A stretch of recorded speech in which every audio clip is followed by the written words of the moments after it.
Bata ang ilan sa mga naging biktima ni Apollo Quiboloy ayon sa PNP. Mga 12 at 13 anyos. Pinapupunta sa kanyang kwarto sa KOJC compound sa Davao City hindi upang magdasal o sumamba, kundi para gahasain ng self-proclaimed Son of God. Ito mismo ang sinabi ng ilang biktima sa mga otoridad. Aminado si Colonel Jean Pajardo, ni siya hindi kinaya ang mga detalye ng kanilang kwento. Alarming in the sense na hindi isa, hindi dalawa. Maraming nagsasabi at paano sila ginamit, paano yung indoctrination sa kanila, paano gamitin, kung paano sila kinakausap ng mga inner circle, kung paano sila i-prepare bago sila gamitin, di umano, ni Pastor Quiboloy. Paano sila ipapasok sa kwarto bago sila. These are the details na I hope you understand na hindi ko masabi because I myself, nung marinig ko yun, napalunok lang ako. I'm sorry. Sabi ko nga, kinalabutan ako nung marinig ko yung...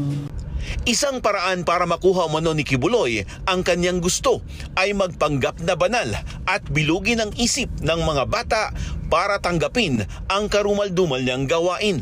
Ang sinasabi, di umano, again, these are all allegations. Nililinaw lang natin. Ang sinasabi na pagkatapos gamitin, di umano, ni Pastor Quiboloy itong mga bata, ang sinasabi sa kanila ay they are still pure, intact pa rin yung kanilang pagkababae dahil ang nakipagtalik sa kanila ay Espiritu ng Diyos. Ang isang sinasabi is Diyos ang kanilang pinagsisilbihan at kung ano man yung gagawin nila ay yun yung parang kanilang passes to heaven. Pero si Quiboloy, naninigurado, meron ding pananakot. May angel of death daw na hahabol sa kanila at kanilang pamilya pag sila ay nagsalita. Hindi lang sigurado ang PNP kung itong anghel ng kamatayan ay hinango lang sa Biblia at ginawang simbolo ng parusa o kung ito ba ay totoong grupo ng mga armadong tao. Lumitaw ang mga biktima noon pang nag-operate ang PNP sa KOJC compound para hulihin si Quiboloy. Ngayon, kahit hawak na ng pulis ang pastor, marami pa rin daw natatakot sa kanya.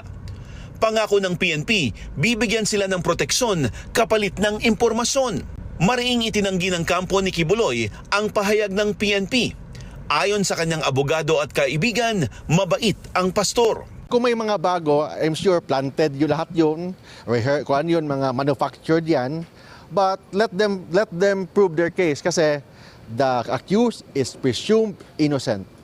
Allegation is not equivalent to guilt. Sa ngayon, nakakulong si Quiboloy at 4 pa niyang kasamahan sa custodial center ng Camp Crame at humaharap sa mga kasong trafficking in person at child abuse.